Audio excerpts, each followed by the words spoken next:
Sífellt fleiri ferðaþjónustuaðilar bjóða upp á gisting í smáhýsum en slík þjónusta virðist falla vel í kramið hjá ferðafólki. Við Kirkjuhvamm á Hvammstanga var farið að bjóða upp á slíkan gistimöguleika fyrir 3 árum síðan og njóta smáhýsin mikilla vinsælda meðal ferðafólks á svæðinu. En hvað skýrir þessa sprengingu í fjölgun smáhýsa og hinnar miklu vinsældir þeirra? Ég myndi halda að það væri þetta svona að hafa þessa breidd í gistingunni af því að það eru margir sem að kjósa það að hafa svona þetta frelsi sem fylgir því að hafa bara lykla að þínu húsnæði og að þú getur svona farið inn og út þegar þér sýnist og allt það.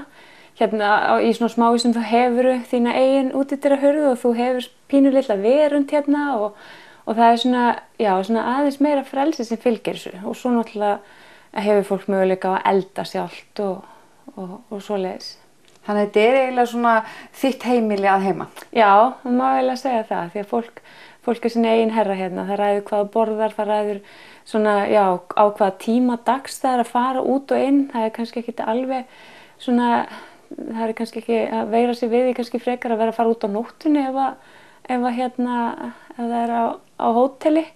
En þegar það er hér þá getur það bara hlaupið út miðanótt til að kíkja á norðurljósin eða ef það sé lágflæði að kíkja út á nes og athuga með selina og allt svoleiðis. Fólk hefur þetta frelsi. Ég get einnig ímyndað mér að það sé kannski líka þægilegt að gista í svona smáhýsum ef maður er með unga börn sem eru jafnvel háværir á næturnar. Já, það er það. Maður vil kannski síður trufla aðra með því og þetta er einmitt mjög góður kostur fyrir fjölskyldur af því að hérna mikið líka það er leikvöllur fyrir ofan við tjaldsvæðið Kirkjuhvammi og börn geta hafa svona mikið við að vera hafa líka þetta frelsi að geta hlaupið út allt. En getur ekki líka verið að það sem skýri einmitt þessar vinsældir smáhýsanna getur verið að þetta er líka bara svona svolítið þægileg rekstrar eining fyrir ferðaþjónustuaðila? Já, það er það. Þetta er þannig að við þurfum ekki að vera með fasta viðveru hérna. Við erum með lyklabox á hverju húsi og við sendum fólki bara upplýsingar með lykilorði og það tékkar sig í raun og veru inn sjálft. Þannig að það er engin móttaka og ekki þörf á að hafa fastan starfsmenn alltaf yfir þó svo það sé sjálfsögðu alltaf einhver á vakt. En hver er í rauninni saga þessara smáhýsa hér við Kirkjuhvamm?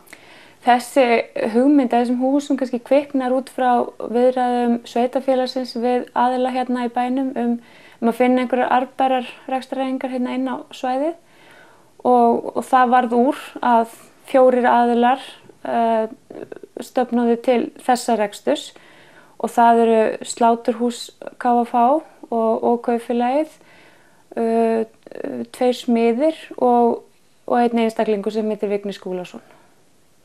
Og það er svona byrjunin, byrjunin á þessu. Og hvað eru þið með mörg hús hérna? Það eru 9. Og öll eins eða? Já, þau eru öll eins. Þetta eru 21 fermetra hús sem eru öll byggð eins. Pláss fyrir, 4 segjum við. Við gefum upp að þetta sé fyrir 4. En ef þetta eru fjölskyldur þá geta það alveg verið 5. Og staðsetningin er nú svolítið skemmtileg. Þið eru hérna rétt fyrir ofan bæinn í rauninni alveg í göngufæri við sundlaugina og hægt að ganga hérna inn í bæinn. Já, þetta er skemmtileg staðsetning og það er svo mikil friður hérna, ekki það að sé ófriður í þorpinu okkar, en það er svo mikil kyrrð hérna á friður og við erum með gömlu kirkjuna okkar hérna upp frá, með tjaldsvæði hérna alveg við og hérna ofsalega fallegar gönguleiðir og fallegt umhverfi hérna í Kirkjuhvamminum og svo er göngustígur hérna meðfram ánni niður í bæ og þetta er allt voðalega, þetta er auðvelt að komast hingað og allt svoleiðis. En það er líka einstaklega fallegt að sjá norðurljósin hérna. Hérna er ofsalega, þetta er góður staður til að sjá norðurljósina því að hérna er svo mikið myrkur að það er engin ljós sem að trufla og það var einmitt ákveðið að setja ekki, að lýsa ekki upp bílastæði hérna eða svoleiðis til þess að lágmarka alla lýsingu til þess að fólk geti notið norðurljósinu betur. Og hverjir eru ykkar aðal kunnahópur? Það eru útlendingar. Það eru erlendir ferðamenn aðallega og þau alls staðar á heiminum. Það eru ég eiginlega get ekki nefnt einhvern svona frekar en annan því að mér sýnist þetta bara að vera nokkuð jafnt. Bara öllum heimsálfum. Nánast.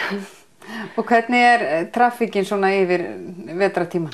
Hún svona ágætt. Hún hefur verið svona að aukast en nýtingin auðvitað gæti alveg verið betri en okkur vantar líka kannski einhverja meiri svona vetrar afþreyingu en hún svona ágætt og svo auðvitað reynum við meira að höfða til Íslendingana yfir veturinn sko að taka við kannski fólki sem að sækja þorrablótin eða eitthvað svoleiðis.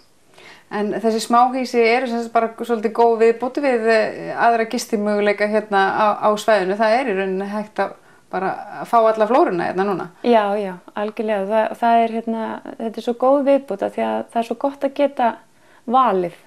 Þú getur valið hvernig gistingu þú vilt. Sumir kjósa það bara að vera á hóteli og vera inn í sínu herbergi og svoleiðis en aðrir kjósa þetta. Þetta kannski svona, það má eiginlega segja þessi kannski aðeins meiri svona ævintýrafólk sem að vill vera einhvers staðar í litlu húsi svona middle of nowhere eða þannig. Alveg í dimmunni bara með norðurljósin yfir sér. Já, sumir bara kjósa, myrkur og svona cozy heiti einhver sko. En það svo sem bara alls konar fólk sem að kemur til okkar.